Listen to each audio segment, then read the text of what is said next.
किंवा संख्यात्मक संशोधन पद्धतीचा वापर करतो तेव्हा प्रायोगिक आणि अप्रायोगिक संशोधन म्हणजे काय ते पाहणार आहोत आणि त्या प्रायोगिक आणि अप्रायोगिक संशोधनाच्या आराखड्यांबद्दल आपण चर्चा करणार आहोत. महत्वाचं म्हणजे हे दोन जे आराखडे आहेत त्यांच्याबाबत मुख्य जो फरक आढळून येतो तो संशोधनाचं किंवा या आराखड्यांचं जे स्वरूप आहे, ज्या पद्धतीने हे आराखडे वापरले जातात किंवा त्याची प्रक्रिया जी आहे ती, आणि त्याचबरोबर त्या संशोधनामध्ये परिवर्त्यांवर असणारं नियंत्रण या संदर्भात आपल्याला फरक आढळून येऊ शकतो. प्रायोगिक संशोधन आराखड्यांचा मुख्यतः जेव्हा आपण विचार करतो, कारण बहुतांश वेळा मानसशास्त्रीय संशोधनामध्ये या प्रायोगिक संशोधन आराखड्याचा वापर केला जातो. प्रायोगिक संशोधन आराखड्यामध्ये संशोधक विशेषतः स्वतंत्र परिवर्त्य किंवा ज्याला आपण निर्धारित असं जे परिवर्तक आहे त्या परिवर्तकामध्ये बदल घडवून आणतो.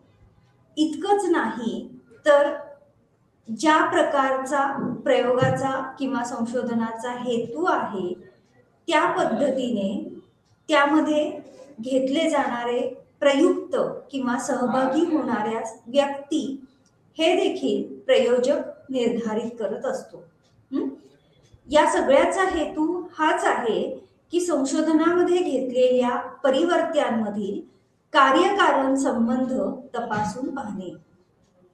त्याकरिता संशोधक जे संशोधन करतो किंवा जे प्रयोग करतो ते बहुतांश वेळा प्रयोगशाळेच्या नियंत्रित वातावरणामध्ये केलेले असे ते प्रयोग आहेत.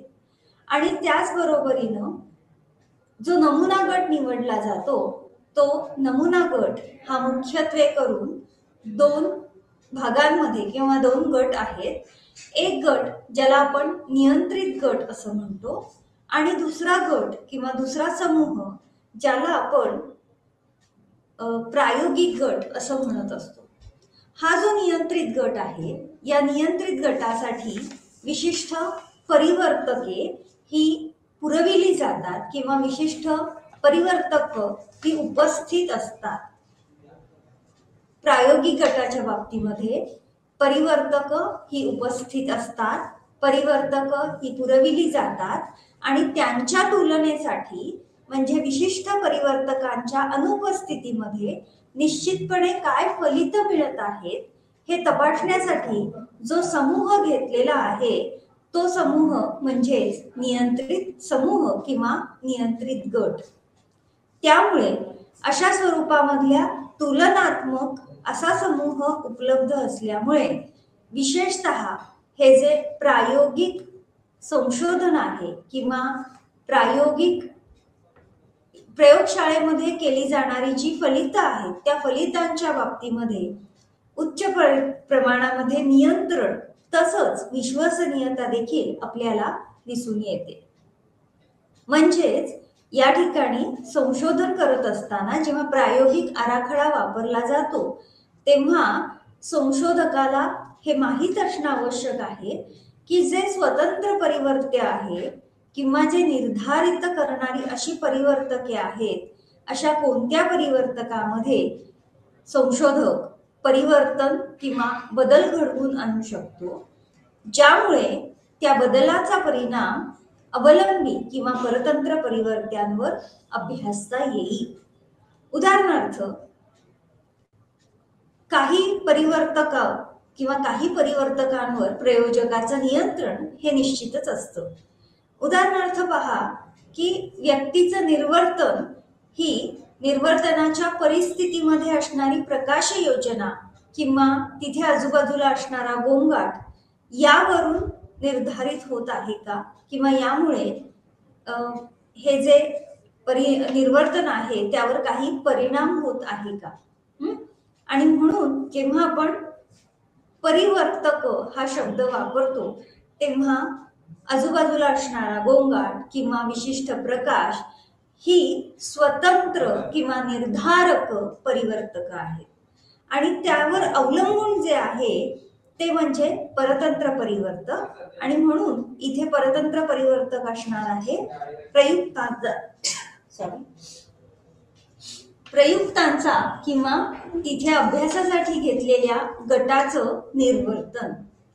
आणि म्हणजेच आपल्याला इथे असं लक्षात येईल की हे जे स्वतंत्र परिवर्तक आहे किंवा हे जे निर्धारक परिवर्तक आहे हे आपल्या किंवा परतंत्र परिवर्तकाचा परिणाम दिसेल किंवा नाही हे ठरवत असते. ठीक आहे. या परिवर्तकांचा विचार कर किंवा वास्तव प्रायोगिक संशोधन आराखडा. आणि तिसरा जो प्रकार आहे तो आहे तत्सम प्रायोगिक संशोधन आराखडा म्हणजेच क्वाझी एक्सपेरिमेंटल रिसर्च डिझाईन. सर्वप्रथम आपण हा जो प्रयोगपूर्व संशोधन आराखडा आहे याकडे वळूया. या प्रयोगपूर्व संशोधन आराखड्यामध्ये महत्वाचं म्हणजे अत्यंत मूलभूत असा हा संशोधन आराखडा आहे. आणि जे मूलभूत टप्पे कोणत्याही प्रयोगासाठी वापरले जातात तेच टप्पे या प्रयोगपूर्व संशोधन आराखड्यासाठी वापरले जाणार आहेत. यामध्ये महत्वाचं म्हणजे जो समूह घेतला जाणार आहे तो एकच समूह आहे. आणि या एका समूहाच्या बाबतीमध्ये किंवा एका समूहाची तुलना करण्यासाठी कोणताही नियंत्रित किंवा कंट्रोल असा समूह उपस्थित नाही. आणि म्हणून हा जो प्रयोगपूर्व संशोधन आराखडा आहे याबाबत कोणत्याही समूहाबरोबर प्रायोगिक समूहाची तुलना केली जात नाही. म्हणजेच समतुल्य असा कोणताही नियंत्रित गट या प्रयोगपूर्व संशोधन आराखड्यासाठी उपलब्ध असत नाही.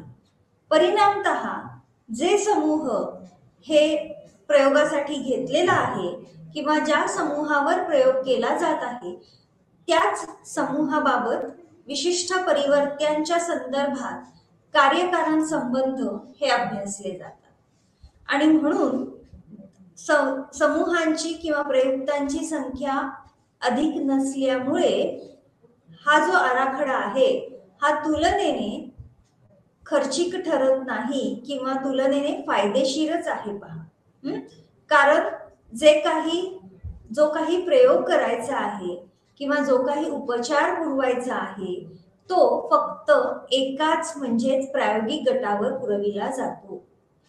हेच प्रयोगपूर्व संशोधन आराखडा जो आहे तो पुढे काही विविध भागांमध्ये विभागलेला आहे.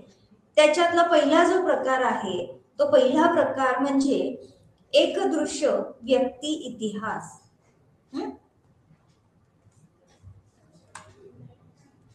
या एकदृश्य व्यक्ती इतिहासामध्ये पुन्हा प्रयोगपूर्व संशोधन आराखड्याचाच वापर केला जाणार आहे. यामध्ये जो एक उपचारासाठी घेतलेला समूह आहे त्यालाच विशिष्ट अंतर्निरसन किंवा विशिष्ट उपचार पुरविला जाणार आहे. आणि संशोधक या उपचाराचा होणारा परिणाम किंवा या उपचारामुळे होणारा बदल याचा अभ्यास करणार आहे किंवा विशिष्ट वर्तन विशिष्ट प्रतिक्रिया याबाबत काही फरक दिसून येतो का हे संशोधक अभ्यासणार आहे. म्हणजेच इथे एकच गट घेतला जाणार आहे आणि जो उपचार दिला जातोय तो फक्त त्याच एका गटाला किंवा त्याच एका विशिष्ट व्यक्तीला ज्यावर उपचार पुरविला जाणार आहे त्या व्यक्तीवर केला जाणार आहे. उदाहरणार्थ, जेव्हा विद्यार्थ्यांच्या शैक्षणिक निर्वर्तनामध्ये सुधारणा बघायची आहे किंवा सुधारणा तपासायची आहे अशा वेळेस संशोधक किंवा शिक्षक काही अतिरिक्त किंवा काही एक्स्ट्रा तास हे विद्यार्थ्यांसाठी घेईल. म्हणजे तिथे निर्वर्तनामधील सुधारणा ही कशावर अवलंबून असणार आहे तर त्या विद्यार्थ्यांसाठी घेतले जाणारे जे एक्स्ट्रा तास आहेत किंवा जे एक्स्ट्रा क्लासेस आहेत त्यावर विद्यार्थ्यांमधील शैक्षणिक निर्वर्तन किंवा शैक्षणिक सुधारणा ही अवलंबून असणार आहे. म्हणून या संशोधनाचा एक मूलभूत हेतू हा आहे की संशोधकाने दिलेली जो उपचार आहे त्या उपचाराचा काही परिणाम किंवा त्याची काही निष्पत्ती ही दिसून येत आहे का हे तपासणं हा या संशोधनामागचा मुख्य हेतू आहे. याच्यामध्ये आणखी दुसरा प्रकार म्हणजेच प्रयोगपूर्व संशोधनामध्येच दुसरा जो प्रकार आहे तो म्हणजे एकल समूह पूर्व चाचणी उत्तर चाचणी आराखडा. नावावरून तुमच्या लक्षात येईल समूह एकच आहे, मात्र एकाच समूहाला पूर्व चाचणी आणि त्याच समूहाला उपचारानंतर अंतर्निरसनानंतर उत्तर चाचणी ही दिली जाते.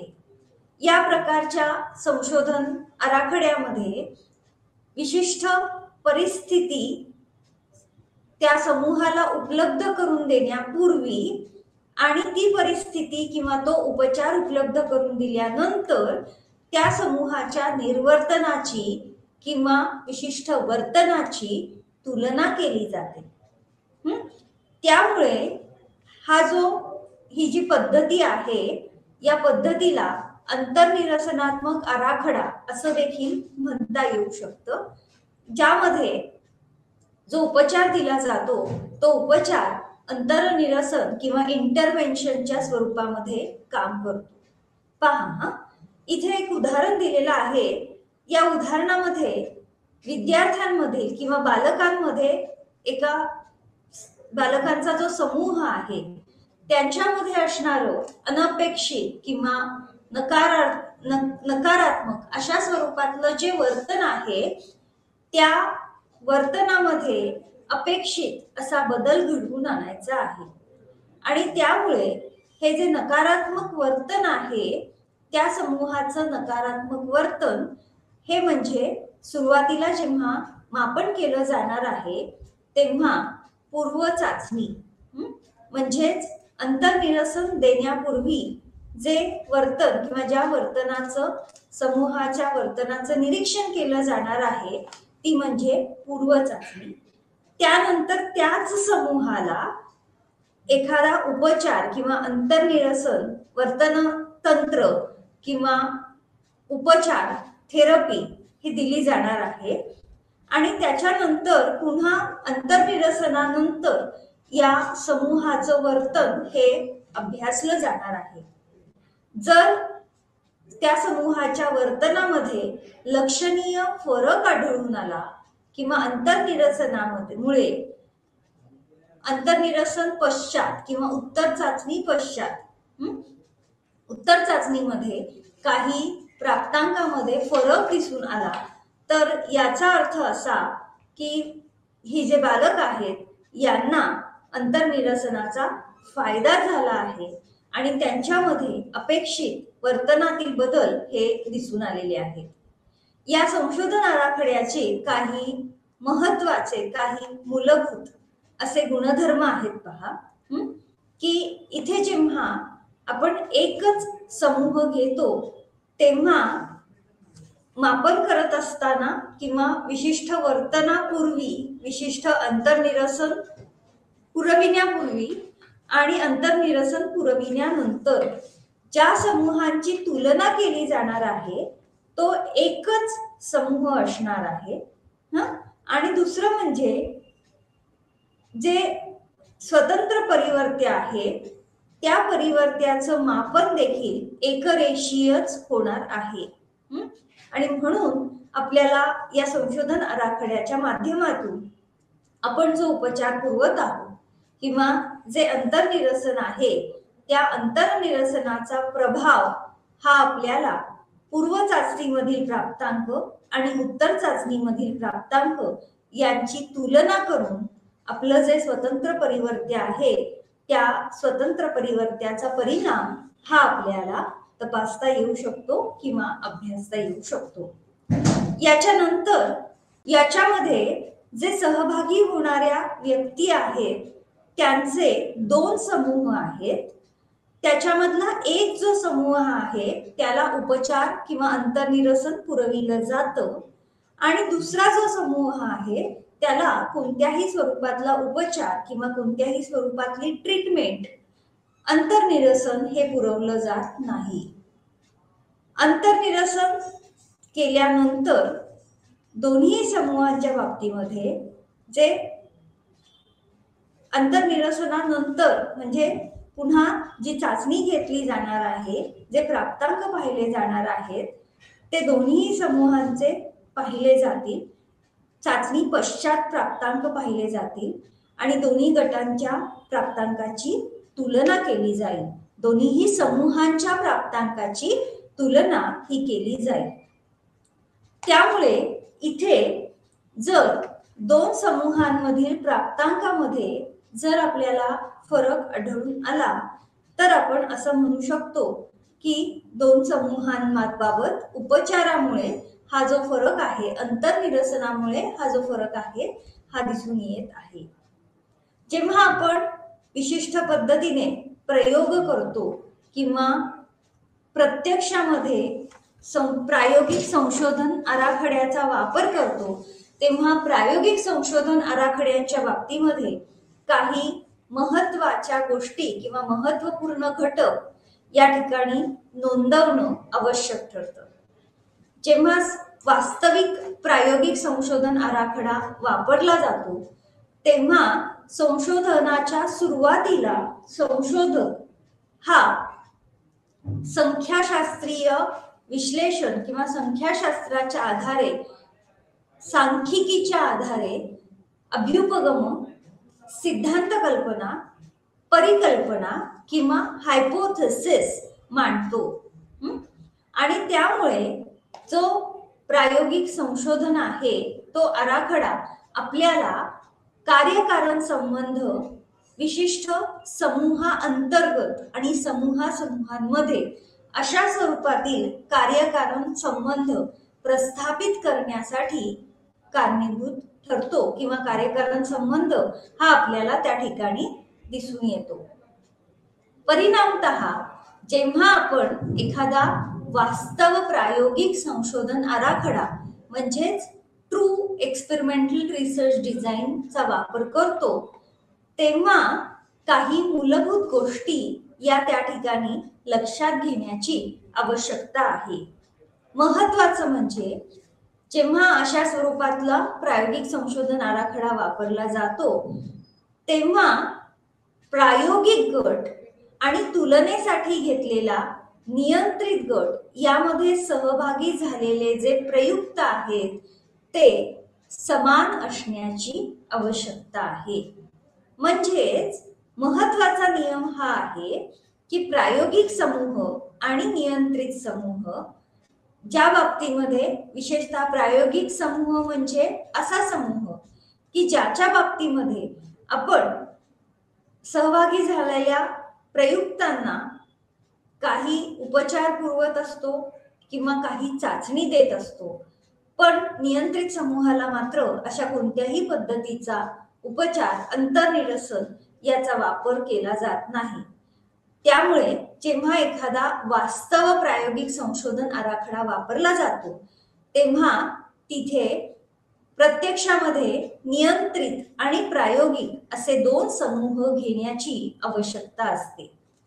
त्यानंतर जे परिवर्त्य वापरलेले आहेत किंवा संशोधनामध्ये अभ्यासासाठी निवडलेले जे परिवर्त्य आहेत ते संशोधकाद्वारे बदल घडवून आणलेले, परिवर्तन करण्यात आलेले आणि परीक्षण केलेले म्हणजे असे परिवर्त्य निवडले पाहिजेत की ज्यामध्ये संशोधकाला बदल करता येऊ शकेल. आपण या पूर्वीच्या तासांना परिवर्त्य आणि त्यांचे वेगवेगळे प्रकार हे अभ्यासलेले आहेतच. विशेषतः इथे जी स्वतंत्र परिवर्तके निवडली जातील त्या स्वतंत्र परिवर्तकामध्ये बदल घडवून आणता आले पाहिजेत आणि त्यामध्ये मॅनिप्युलेशन, परिवर्तन हे प्रयोजकाला, एक्सपेरिमेंटरला करता आलं पाहिजे. त्याच्यातली तिसरी कंडिशन किंवा तिसरी अट अशी आहे की जो नमुना निवडला जाणार आहे तो जनसंख्येचं प्रतिनिधित्व करणारा असावा, जेणेकरून या नमुन्याचं वितरण हे यादृच्छिक किंवा अनियत अशा स्वरूपामध्ये असणं आवश्यक आहे. अशा पद्धतीने हा वास्तव किंवा सत्य ट्रू असा प्रायोगिक संशोधन आराखडा आहे. त्यानंतर तिसरा जो प्रकार आहे तो म्हणजे तत्सम प्रायोगिक आराखडा किंवा ज्याला आपण क्वाझी एक्सपेरिमेंटल रिसर्च डिझाईन असं म्हणतो. यामध्ये तत्सम किंवा क्वाझी म्हणजेच च्या सारखा, प्रायोगिक आराखडा नाहीये, प्रायोगिक आराखड्या सारखा आहे. ज्या ज्या गोष्टी प्रायोगिक आराखड्यामध्ये आहेत त्या सारख्या काही गोष्टी किंवा त्यासारख्या काही पद्धती या तत्सम प्रायोगिक आराखड्यामध्ये वापरल्या जातात. वास्तव प्रयोगामध्ये आणि या प्रायोगिक आराखड्यामध्ये बऱ्यापैकी साम्य आहे किंवा बऱ्यापैकी साधर्म्य आहे, मात्र प्रत्यक्षामध्ये हा वास्तव प्रायोगिक किंवा ट्रू एक्सपेरिमेंटल रिसर्च डिझाईन नाही. महत्वाचं म्हणजे तत्सम प्रायोगिक आराखड्यामध्ये जे प्रयुक्त आहेत किंवा जो नमुना गट आहे त्यांचं वितरण हे यादृच्छिकरित्या नाही केलेलं, आणि त्याचबरोबरीनं जे स्वतंत्र परिवर्त्य आहेत त्या स्वतंत्र परिवर्त्यांमध्ये मात्र प्रयोजक बदल घडवून आणू शकतो. त्याच्यामध्ये फरक हा प्रयोजक करू शकतो. जे वास्तव किंवा सत्य प्रायोगिक आराखडे आहेत त्यामध्ये जो नमुना चयन किंवा जो नमुना निवडला जातो त्या नमुन्याकरिता संभाव्यता नमुना चयन पद्धती वापरली जाते, प्रोबॅबिलिटी सॅम्पलिंग मेथड वापरलं जातं. मात्र इथे तत्सम प्रायोगिक आराखड्यामध्ये विना संभाव्यता नमुना चयन पद्धती नॉन प्रोबॅबिलिटी सॅम्पलिंग डिझाईन या ठिकाणी सॅम्पल निवडण्यासाठी वापरल्या जातात. आता जेव्हा आपण प्रायोगिक आराखडे बघत आहोत तेव्हा त्याच्याच बरोबरीनं काही अप्रायोगिक संशोधन आराखडे देखील संशोधनासाठी घेतले जातात. या अप्रायोगिक संशोधन आराखड्यामध्ये मुख्यत्वे करून कोणत्याही पद्धतीचं सहभागी होणाऱ्या प्रयुक्तांवर किंवा परिवर्त्यांवर नियंत्रण नाही, आणि त्यामुळे संशोधक जे निष्कर्ष काढतो ते निष्कर्ष हे काही निरीक्षणांवर आधारित आहे. त्याचबरोबर सहभागी झालेल्या व्यक्तींबरोबर अंतरक्रियांवर आधारित आहे. त्याच्याच बरोबरीनं जे अर्थविवरण केलं जाईल विशिष्ट प्रतिक्रियांच्या बाबतीमध्ये हे सगळं तिथे असणाऱ्या उपस्थित असणाऱ्या व्यक्तींच्या निरीक्षणावर आधारित घडतं. आणि म्हणून अप्रायोगिक संशोधन आराखड्यांच्या बाबतीमध्ये जेव्हा सहसंबंधात्मक किंवा सर्वेक्षण किंवा वृत्त इतिहास, व्यक्ती इतिहास किंवा कार्यकारण संबंधांचा विचार येतो तेव्हा या गोष्टी तिथे आपल्याला उपयोजनात आणता येत नाहीत. अप्रायोगिक संशोधन आराखड्याच्या बाबतीमध्ये मात्र बाह्य अशी जी वैधता आहे ती तुलनेने उच्च असू शकते, आणि त्यामुळे हे जे अप्रायोगिक संशोधन आराखडे आहेत ते आपल्याला खूप मोठ्या जनसंख्येबाबत त्याची मिळणारी जी फलितं आहेत ती लागू करता येऊ शकतात. मात्र जेव्हा आपण या अप्रायोगिक संशोधन आराखड्यांवरील मिळालेल्या परिवर्त्यांचं संख्याशास्त्रीय दृष्ट्या विश्लेषण करण्याचा प्रयत्न करतो तेव्हा आपल्याला हे विश्लेषण करत असताना महत्वाचं पुन्हा की कार्यकारण संबंध हे प्रस्थापित करण्यासाठी या प्रकारच्या संशोधनामध्ये अडचणी येऊ शकतात. हा जो संशोधन आराखडा आहे, या संशोधन आराखड्यामध्ये संशोधक परिवर्त्यांमध्ये बदलही करत नाही आणि त्याच्याच बरोबरीनं जे सहभागी होणारे प्रयुक्त आहेत त्या प्रयुक्तांची जी निवड केली जाते ती निवड सुद्धा यादृच्छिकरित्या केली जाईलच असंही सांगता येत नाही. त्यामुळे इथे जे स्वतंत्र परिवर्त्य आहे त्या स्वतंत्र परिवर्त्यांमध्ये बदल न करता आपल्याला विशिष्ट घटनेमागील कारण मीमांसा किंवा कार्यकारण संबंध हे अभ्यासणं आवश्यक ठरतं. त्याच्याच बरोबरीनं हे जे अप्रायोगिक संशोधन पद्धती आहे याचा वापर आपल्याला शोधात्मक संशोधनासाठी देखील करता येतो. जसं की अप्रायोगिक संशोधनामध्ये आपल्याला ही जी शोधात्मक संशोधन करायचं आहे त्यामध्ये जी काही उदाहरणं दिलेली आहेत त्याच्यामधलं एक उदाहरण पहा की आपल्याला हा शोध लावायचा आहे की फक्त मातेद्वारे ज्या बालकाचं संगोपन केलं जात आहे त्या बालकाच्या बाबतीमध्ये काही विशिष्ट परिवर्तकांच्या संदर्भात फरक आढळू शकतो का, किंवा एखादी फक्त माता ही कशा पद्धतीने प्रभावीपणे बालसंगोपन ही करू शकते. या स्वरूपातलं संशोधन, शोधात्मक अशा स्वरूपातलं संशोधन आपल्याला अप्रायोगिक संशोधन आराखड्याच्या मदतीने करता येऊ शकते. आणि त्यामुळे जेव्हा संशोधनाचा विषय आणि संशोधनाला सुरुवात करायची आहे तेव्हा संशोधक कोणत्या प्रकारचा आराखडा वापरायचा याबाबत जी संशोधन समस्या आहे त्याला अनुसरून निर्णय घेतो. हे प्रायोगिक किंवा अप्रायोगिक संशोधन करत असतानाच आपल्याला काही प्रयोगशालेय आणि क्षेत्रीय प्रयोगांच्या बाबतीमध्ये सुद्धा या ठिकाणी चर्चा करणं आवश्यक आहे. आपण यापूर्वी नमूद केल्याप्रमाणे हे जे प्रायोगिक संशोधन आहे ते अत्यंत नियंत्रित परिस्थितीमध्ये केलं जातंय आणि त्यामुळे जी काही बाह्य परिवर्तके आहेत किंवा ज्या काही बाह्य परिस्थिती आहेत ज्याचा प्रयुक्तांच्या फलितांवर, प्रयुक्तांच्या प्रतिक्रियांवर परिणाम होऊ शकतो त्याबाबत संशोधक अत्यंत काटेकोरपणे नियंत्रण ठेवतो.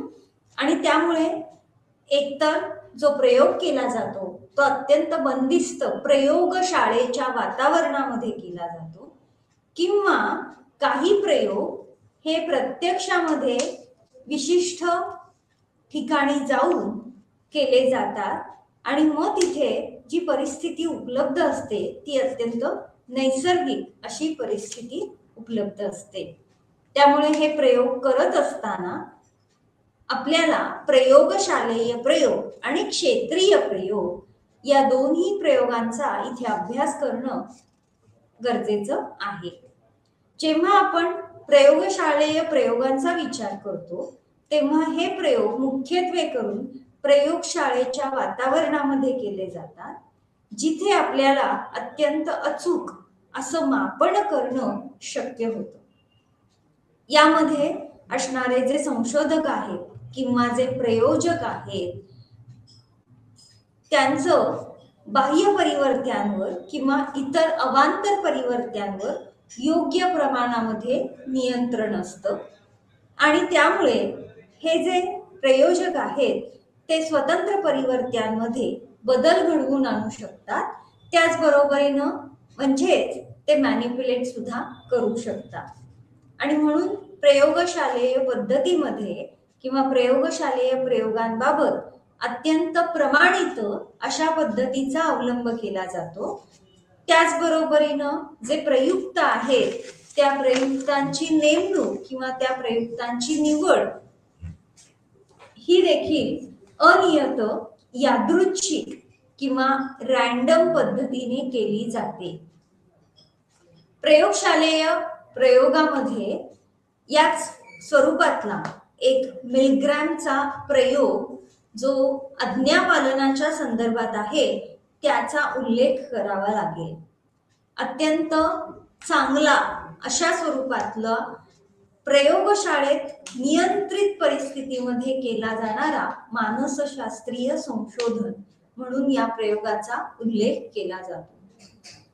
यामध्ये जेव्हा प्रयोगशाळेमध्ये आज्ञापालनाच्या संदर्भात हा प्रयोग केला गेला तेव्हा याचा फायदा असा होता की प्रयोगशालेय वातावरणामध्ये जी काही प्रमाणित पद्धती तिथे वापरण्यात आली होती तीच पद्धती पुन्हा वापरून अनेकदा या प्रयोगाची फलित ही तपासून पाहता येत होती. म्हणजेच तोच प्रयोग पुन्हा पुन्हा करता येत होता. त्याचबरोबर जी बाह्य परिवर्तक आहेत, विशेषतः अवांतर परिवर्तक जे आहेत त्यावरील नियंत्रण शक्य होतं की जेणेकरून स्वतंत्र आणि परतंत्र परिवर्त्यामधील कार्यकारण संबंध हे या प्रयोगामध्ये प्रस्थापित करता येत होते. हे जरी फायदे असले तरी सुद्धा पुन्हा या प्रयोगशाळेय प्रयोगांचे काही तोटे किंवा काही मर्यादा देखील निश्चितच आहेत. मुख्यत्वे करून जे प्रयोग केले जातात ते अत्यंत कृत्रिम अशा वातावरणामध्ये केले जातात. त्यामुळे शक्यता अशी आहे की जशी व्यक्ती नैसर्गिक वातावरणामध्ये किंवा नैसर्गिक परिस्थितीमध्ये वर्तन करत असेल तसंच वर्तन किंवा तिच्या दैनंदिन जीवनात जसं वर्तन करत असेल तसंच वर्तन हे या कृत्रिम वातावरणात घडेल हे मात्र सांगता येत नाही. त्याचबरोबरीनं जो प्रयोजक आहे त्या प्रयोजकाच्या पूर्वग्रहांचा देखील फलितांवर किंवा मिळणाऱ्या फलितांच्या अर्थविवरणावर परिणाम होऊ शकतो. या स्वरूपातले काही मर्यादा जरी नियंत्रित आणि काटेकोर परिस्थितीमध्ये विशिष्ट प्रयोगशालेय प्रयोग होत असले तरी सुद्धा त्याबाबत काही मर्यादा या निश्चितच आहेत. या मर्यादांवर मात करण्यासाठी म्हणून पुढे क्षेत्रीय प्रयोगांचा पर्याय हा आपल्यासाठी उपलब्ध आहे. या क्षेत्रीय प्रयोगांबाबत व्यक्तीच्या प्रत्यक्ष नैसर्गिक परिस्थितीमध्ये विशिष्ट घटकांना, विशिष्ट परिवर्तकांना नियंत्रणाखाली ठेवून जे प्रयोग केले जातात ते म्हणजे क्षेत्रीय प्रयोग. यामध्ये पुन्हा प्रयोगशालेय प्रयोगाप्रमाणेच काही परिवर्तकांमध्ये, विशेषतः स्वतंत्र परिवर्तकांमध्ये काही बदल हे प्रयोजक करत असतो. मात्र या क्षेत्रीय प्रयोगाच्या बाबतीमध्ये अवांतर किंवा बाह्य परिवर्तकांवर संशोधकाचं नियंत्रण नसतं. पुन्हा जसा मिलग्रॅमचा अभ्यास आहे त्याच स्वरूपातला आज्ञापालनाचा अभ्यास हा हॉल्फिनच्या एका संशोधनामध्ये, एका क्षेत्रीय प्रयोगामध्ये करण्यात आला होता. हे पुन्हा क्षेत्रीय प्रयोगाचं अत्यंत चांगलं उदाहरण आहे. तिथे असं लक्षात आलं की जे सहभागी झालेले प्रयुक्त होते त्यांचं जे वर्तन होतं किंवा त्यांच्या ज्या प्रतिक्रिया होत्या त्या नैसर्गिक वातावरणामध्ये असल्यामुळे साहजिकच आहे त्या अत्यंत उत्स्फूर्त अशा स्वरूपातल्या प्रतिक्रिया येत होत्या.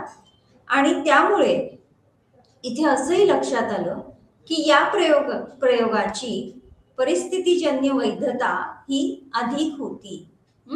आणि त्याचबरोबरीनं या क्षेत्रीय प्रयोगाच्या बाबतीमध्ये प्रयुक्तांचे जी फलित किंवा प्रयुक्तांची जी मिळणारी प्रतिक्रिया होत्या त्या प्रतिक्रियांच्या संदर्भामध्ये अधिक वैध किंवा अधिक यथार्थ अशा स्वरूपातली ही फलितं आहेत असं म्हणता येत होतं. त्यामुळे इथे जो क्षेत्रीय प्रयोग आहे त्याचे पुन्हा जसे फायदे आहेत त्याचे देखील काही मर्यादा निश्चितच आहेत. इथे मुख्यत्वे करून या क्षेत्रीय प्रयोगांच्या बाबतीमध्ये संशोधकाचा काही बाह्य परिवर्त्यांवर नियंत्रण राहत नाही आणि त्याचा परिणाम देखील संशोधनाच्या फलितांवर होऊ शकतो. त्याचबरोबरीनं त्याची जी फलितं आहेत ती फलितं आपल्याला पुन्हा पुन्हा तपासून पाहता येतील की नाही. जसं की मिलग्रॅमचा अभ्यास बंदिस्त अत्यंत नियंत्रित अशा प्रयोगशाळेच्या वातावरणामध्ये केला गेलेला आहे. डिस्ट्रक्टिव्ह ओबेडियन्स ज्याला म्हटलेलं आहे, विनाशक आज्ञापालन. हा प्रयोग आपल्याला पुन्हा पुन्हा प्रयोगशाळेत तपासून पाहता येतो, त्याचं रिप्लिकेशन करता येतं.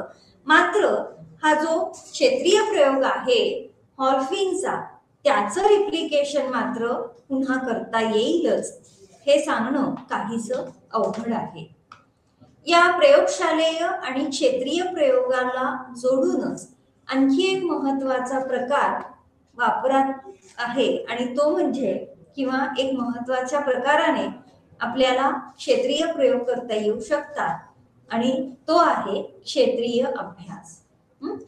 हे जे क्षेत्रीय अभ्यास आहेत निश्चितच अप्रायोगिक स्वरूपातले आहेत की ज्यामध्ये प्रयोजकाचं किंवा संशोधकाचं कोणत्याही प्रकारे परिवर्तकांवर नियंत्रण नाही.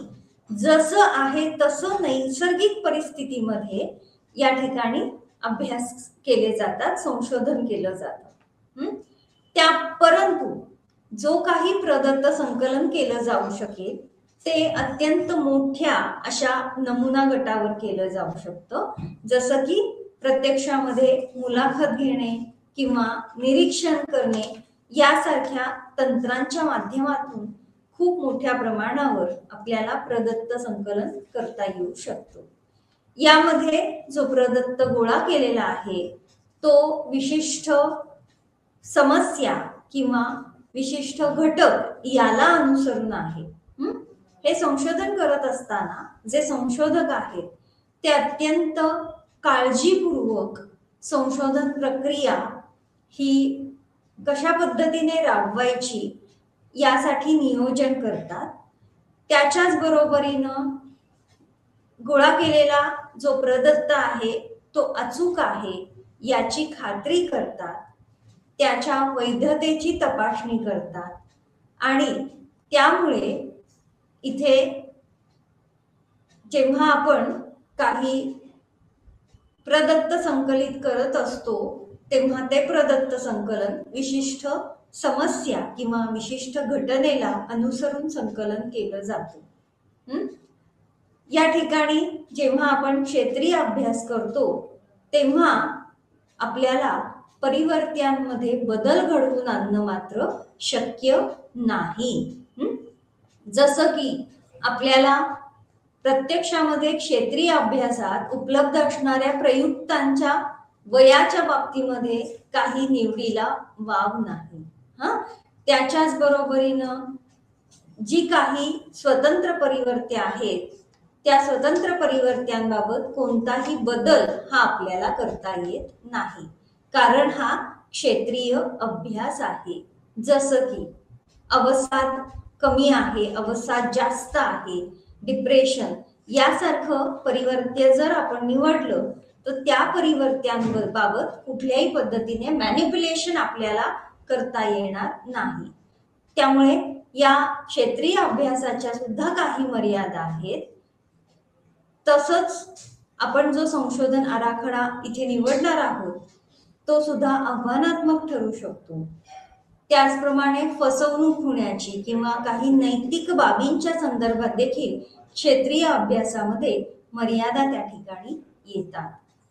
आपण जो नमुना चयन करतो त्याबाबत देखील काही पूर्वग्रह असू शकतात. तसंच काही बाह्य परिवर्त्यांचा देखील अभ्यासावर परिणाम किंवा संशोधनाच्या फलितावर आपल्याला परिणाम दिसून येऊ शकतो. आणि त्यामुळे या क्षेत्रीय अभ्यासाच्या बाबतीमध्ये जे विश्लेषण केलं जातं ते प्रत्यक्षामध्ये त्या विशिष्ट परिस्थितीला अनुसरून त्या क्षेत्रीय अभ्यासाचं विश्लेषण हे केलं जातं. या समोर तुमच्या समोर हे जे टेबल आहे किंवा हा जो तक्ता दिलेला आहे, या तक्त्यामध्ये या तिन्ही प्रकारच्या संशोधनांची किंवा पद्धतींची तुलना केलेली आहे पहा। त्याच्यामध्ये सर्वप्रथम जे प्रयोगशालेय प्रयोग आहेत, या प्रयोगशालेय प्रयोगांच्या बाबतीमध्ये जे प्रयोग केले जातात ते अत्यंत नियंत्रित अशा परिस्थितीमध्ये प्रयोग केले जातात। क्षेत्रीय प्रयोगाच्या बाबतीमध्ये मात्र प्रयोगच केले जात आहेत, मात्र त्या ठिकाणी परिस्थिती ही फारशी नियंत्रित नाही किंवा अत्यंत नियंत्रित परिस्थितीमध्ये हे प्रयोग केले जात नाहीत। क्षेत्रीय अभ्यासाच्या बाबतीमध्ये तर अत्यंत स्पष्ट आहे की जे काही संशोधन केलं जाणार आहे ते अत्यंत नैसर्गिक अशाच परिस्थितीमध्ये संशोधन आहे। म्हणजेच आपण जेव्हा नियंत्रणाचा विषय चर्चितो तेव्हा सर्वाधिक नियंत्रण असणारं असा जो आराखडा आहे किंवा असं जो पद्धती वापरली जाणार आहे ती आहे प्रयोगशालेय पद्धती। या तिन्ही प्रकारच्या पद्धतींचा किंवा या तिन्ही गोष्टींबाबत आपल्याला निश्चितच काही मर्यादा आणि काही फायदे हे निश्चितच या ठिकाणी लक्षात येत आहे। यामध्ये पुन्हा दुसरा जो आपल्याला तिथे फरक दिसत आहे की प्रायोगिक किंवा प्रयोगशालेय प्रयोगाच्या बाबतीमध्ये प्रयोजक स्वतंत्र परिवर्त्यामध्ये बदल घडवून आणू शकतो किंवा त्यामध्ये परिवर्तन घडवून आणू शकतो आणि ही जी बाह्य परिवर्त्य आहेत त्यावर नियंत्रण ठेवू शकतो। ठीक आहे, प्रयोगशालेय प्रयोगांच्या बाबतीमध्ये। त्यानंतर जे क्षेत्रीय प्रयोग आहेत त्याच्यामध्ये स्वतंत्र परिवर्त्यामध्ये बदल हे घडवून आणता येतील, मात्र बाह्य परिवर्त्यावर प्रयोजकाचं कोणतंही नियंत्रण नाही। क्षेत्रीय अभ्यासांच्या बाबतीमध्ये स्वतंत्र परिवर्त्यावर किंवा स्वतंत्र परिवर्त्यामध्ये पण बदल करता येत नाहीत आणि बाह्य परिवर्त्यावर सुद्धा नियंत्रण हे प्रस्थापित करता येत नाही। प्रत्यक्ष नैसर्गिक वातावरणामध्ये जे वर्तन घडत आहे त्या वर्तनाचं प्रयुक्त निरीक्षण करतो, त्या वर्तनाचा प्रयुक्त अभ्यास करतो। म्हणजे तिथे प्रयुक्तांचं वय किंवा तिथे त्या परिस्थितीमध्ये असणारा गोंगाट अशा कुठल्याही परिवर्त्याबाबत प्रयोजकाचं नियंत्रण नाही। हे सगळं लक्षात घेता आपल्याला असं लक्षात येईल की परिस्थितीजन्य वैधता हा जो घटक आहे की प्रत्यक्ष परिस्थितीमध्ये ते विशिष्ट वर्तन घडण्याची शक्यता ते पुन्हा पुन्हा त्याच विशिष्ट परिस्थितीमध्ये तसं वर्तन घडू शकेल याबाबतची शक्यता ही सगळ्यात कमी प्रयोगशालेय प्रयोगाच्या बाबतीमध्ये आहे। काही प्रमाणात परिस्थितीजन्य वैधता ही क्षेत्रीय प्रयोगाच्या बाबतीमध्ये दिसून येते आणि सर्वात जास्त ही वैधता आपल्याला क्षेत्रीय अभ्यासाच्या बाबतीमध्ये दिसून येते। म्हणजेच तीच फलितं त्या विशिष्ट परिस्थितीमध्ये पुन्हा निर्माण होऊ शकतील किंवा त्या विशिष्ट परिस्थितीमुळे ती फलितं दिसू शकतील। या स्वरूपामधलं आपण जे निष्कर्ष काढू शकतो ती वैधता आपल्याला क्षेत्रीय अभ्यासामध्ये सर्वात अधिक दिसून येते। याच्यानंतर चौथा जो फरक आहे तो मुख्यत्वे करून अंतर्गत सुसंगती। प्रयोगशाळेतले जे प्रयोग आहेत ते अत्यंत नियंत्रित परिस्थितीमध्ये केल्यामुळे तशाच नियंत्रित परिस्थितीमुळे पुन्हा पुन्हा जेव्हा ते विशिष्ट प्रयोग केले जातात तेव्हा त्या प्रयोगाची जी फलितं आहेत त्या फलितांमध्ये आपल्याला सुसंगती आढळू शकते। परिणामतः प्रयोगशालेय प्रयोगांची अंतर्गत सुसंगती ही उच्च आहे। परिणामतः प्रयोगशालेय प्रयोगासाठी निवडलेल्या परिवर्त्यांमध्ये आपल्याला मुख्यत्वे करून अंतर्गत वैधता ही देखील दिसून येते.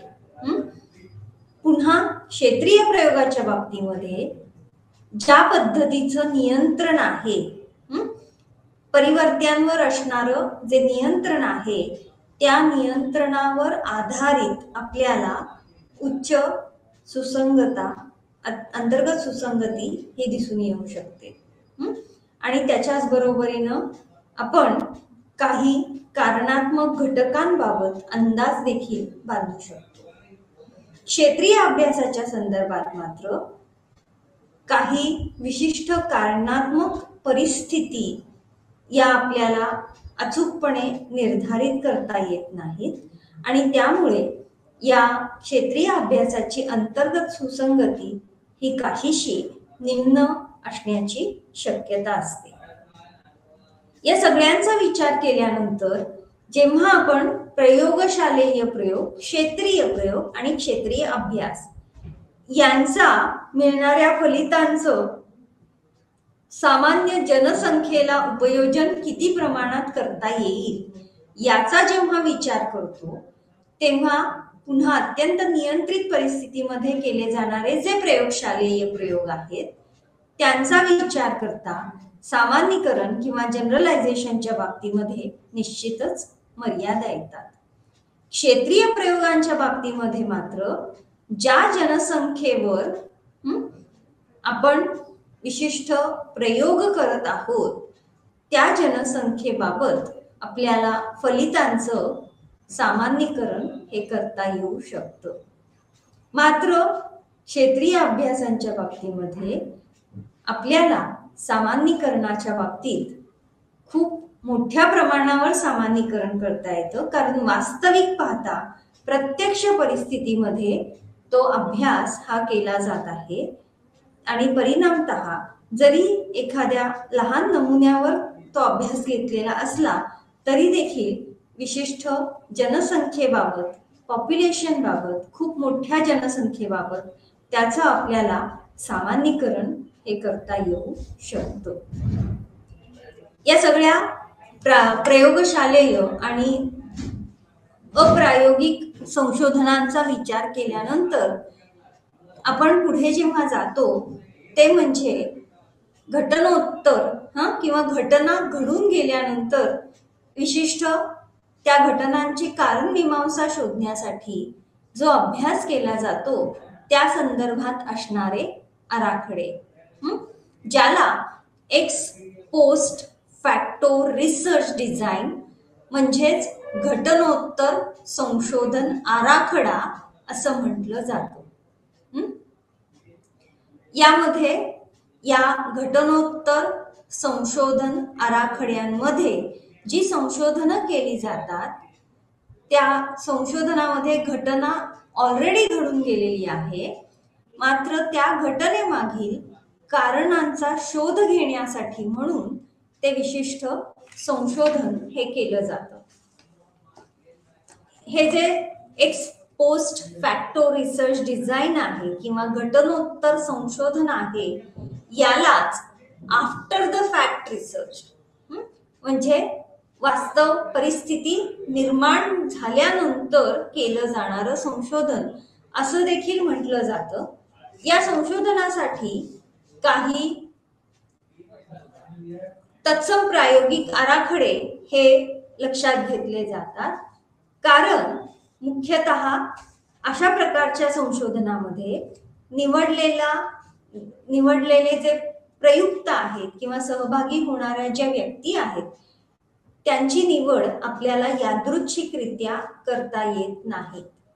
मात्र जे प्रयुक्त निवडले जातील किंवा संशोधनामध्ये सहभागी होणाऱ्या ज्या व्यक्ती निवडल्या जातील त्या व्यक्तींची निवड वय, वजन किंवा काही तुलनेसाठी घेतलेल्या स्वतंत्र आणि परतंत्र परिवर्त्यांना अनुसरून, विशिष्ट गुणधर्मांना अनुसरून हे जे सहभागी किंवा पार्टिसिपंट्स आहेत त्यांची निवड ही करता येऊ शकते.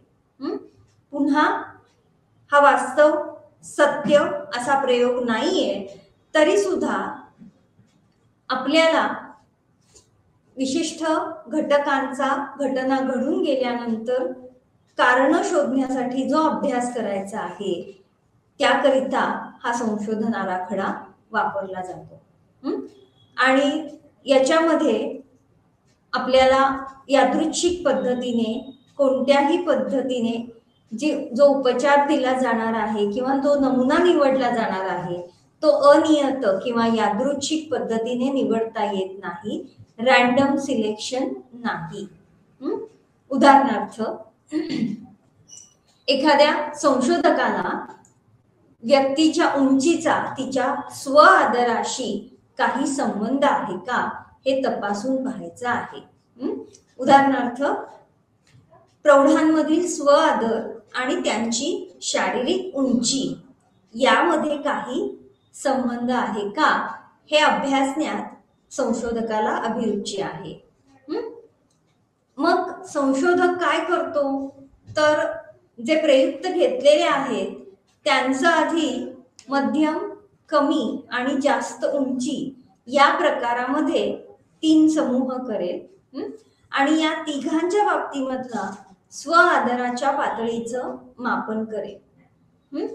म्हणजेच काय आहे तर जेव्हा आपण घटनोत्तर, घटना पश्चात याचा विचार करतो आहोत तेव्हा प्रत्यक्षामध्ये उंची हा फॅक्टर उपलब्ध आहे आणि मग त्यालाच अनुसरून सद्यस्थितीमध्ये किंवा यापूर्वी उपस्थित असणाऱ्या परिवर्त्यांना अनुसरूनच विशिष्ट समूह जे आहेत ते निवडले गेलेले आहेत आणि त्यांच्यावर अभ्यास केलेला आहे। अनेक प्रकारचे क्षेत्रीय अभ्यास हे या स्वरूपातले घटनोत्तर संशोधन अभ्यास किंवा संशोधन आराखड्यांच्या स्वरूपामध्ये केलेले असे अभ्यास असतात। या घटनोत्तर अभ्यासामध्ये घटना घडून गेलेली आहे, जसं की एखाद्या ठिकाणी भूकंप झालेला आहे, सुनामी येऊन गेलेली आहे आणि या नैसर्गिक आपत्ती घडून गेलेल्या आहेत, त्यानंतर तिथे असणाऱ्या जनसंख्येचा अभ्यास जेव्हा केला जातो तेव्हा प्रामुख्याने या घटनोत्तर अभ्यास पद्धतीचा अवलंब केला जातो। अशा पद्धतीने हे जे आपलं चौथं प्रकरण आहे या चौथ्या प्रकरणामध्ये आपण प्रामुख्याने संख्यात्मक संशोधन पद्धतीवर भर दिला होता। या संख्यात्मक संशोधन पद्धतीमध्ये विविध प्रकारचे जे संशोधन आराखडे किंवा जे विशेषतः संख्यात्मक संशोधन आराखडे वापरले जाणार आहेत त्या आराखड्यांचे काही गुणधर्म पाहिले होते। त्या गुणधर्मांमध्ये विश्वसनीयता, वैधता, तटस्थता, त्याच्याच बरोबरीनं संशोधनाच्या फलितांचं सामान्यीकरण यासारख्या गुणधर्मांचा समावेश होता। संशोधन आराखड्यांच्या प्रकारांमध्ये आपण 2 मूलभूत प्रकारांवर भर दिला होता, एक म्हणजे गुणात्मक आणि दुसरं म्हणजे संख्यात्मक संशोधन आराखडा। मग पुन्हा संख्यात्मक संशोधन आराखड्यांचा विचार करता त्याचे देखील काही गुणधर्म होते।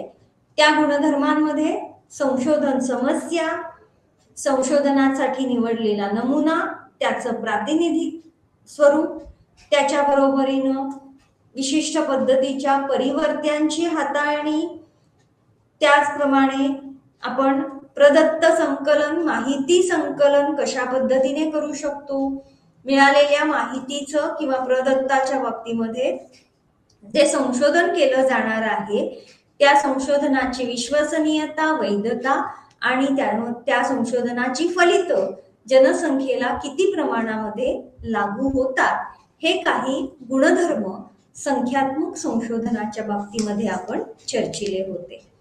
त्याच्याच बरोबरीनं संख्यात्मक संशोधनाच्या काही फायदे किंवा त्याच्या काही बळकटी देखील पाहिल्या होत्या आणि त्यामध्ये अत्यंत महत्त्वाचं असं संख्यात्मक संशोधनाचं एक फायदा असा म्हणता येईल की या संशोधन आराखड्यांमध्ये जे काही फलित मिळतात ती फलित विश्वसनीय, वैध, अचूक आणि वस्तुनिष्ठ अशा स्वरूपातली फलित असतात. हे सगळं विचारात घेत असताना या संख्यात्मक संशोधनाच्या काही मर्यादा देखील लक्षात आल्या होत्या आणि त्या मर्यादांमध्ये आपल्याला जे काही प्रदत्त आपण वापरतो त्याच्या माध्यमातून अत्यंत चौकटीत असं बसणारं किंवा अत्यंत संकुचित अशा स्वरूपातलं काही वरवर पाहता फलित ही मिळू शकतात आणि त्या फलितांचं सामान्यीकरण हे करता येत नाही. आजच्या तासाला आपण प्रायोगिक आणि अप्रायोगिक संशोधन आराखड्यांवर भर दिला होता. त्यामध्ये प्रायोगिक आराखड्यांमध्ये कशा पद्धतीने प्रयोजकाचं स्वतंत्र परिवर्तकांमध्ये बदल घडवून आणू शकतो आणि कार्यकारण संबंध प्रस्थापित परिवर्त्यांमध्ये करू शकतो याबाबत चर्चा केली होती. त्यानंतर या प्रायोगिक संशोधन आराखड्यामधल्या पूर्व प्रायोगिक संशोधन आराखडा, वास्तव प्रायोगिक संशोधन आराखडा आणि तत्सम प्रायोगिक आराखड्यावर आपण भर दिला होता आणि या प्रत्येक प्रकाराचे काही गुणधर्म, काही मर्यादा या देखील आपण पाहिल्या होत्या. मुख्यत्वे करून पूर्व प्रायोगिक आराखडा हा सर्वात जास्त आपल्याला कॉस्ट इफेक्टिव्ह किंवा खर्चिक ठरत नाही हे देखील आपल्या लक्षात आलं. त्याच्याच बरोबरीनं जेव्हा आपण वास्तविक किंवा सत्य अशा प्रायोगिक आराखड्यांची चर्चा करत होतो तेव्हा हे जे सत्य प्रायोगिक आराखडे आहेत त्या प्रायोगिक आराखड्यांमध्ये आवश्यक असणाऱ्या नियंत्रित आणि प्रायोगिक समूहांची गरज याचं देखील आपण चर्चा केली. त्याचबरोबर कशा पद्धतीने परिवर्त्यांमध्ये प्रयोजक बदल घडवून आणू शकतो आणि त्याचा परिणाम अभ्यासू शकतो हे देखील आपण पाहिलं.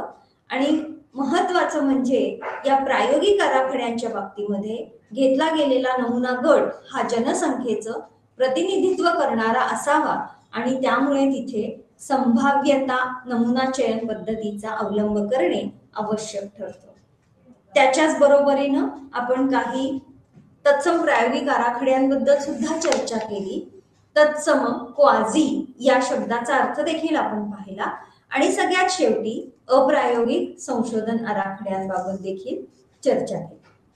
या सर्वांचा विचार करता आपण या ठिकाणी या प्रयोगशाळेय प्रयोग, क्षेत्रीय प्रयोग आणि क्षेत्रीय अभ्यास या तिन्हीच्या आपण पद्धती लक्षात घेता प्रत्येक पद्धतीबाबत काही मर्यादा आहेत आणि निश्चितच कोणती पद्धत, संशोधनाचा कोणता विषय आहे, संशोधनाचा प्रश्न लक्षात घेता कोणती पद्धत अवलंबणे आवश्यक आहे, त्या विशिष्ट विषयाबाबतचा आवाका आहे, त्यानुसार संशोधक कोणत्या प्रकारचा आराखडा निवडायचा याबाबतचा निर्णय हा त्याच्या संशोधनानुसार घेऊ शकतो.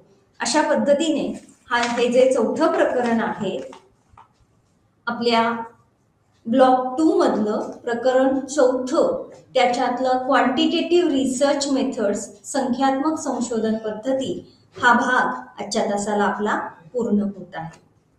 थँक्यू.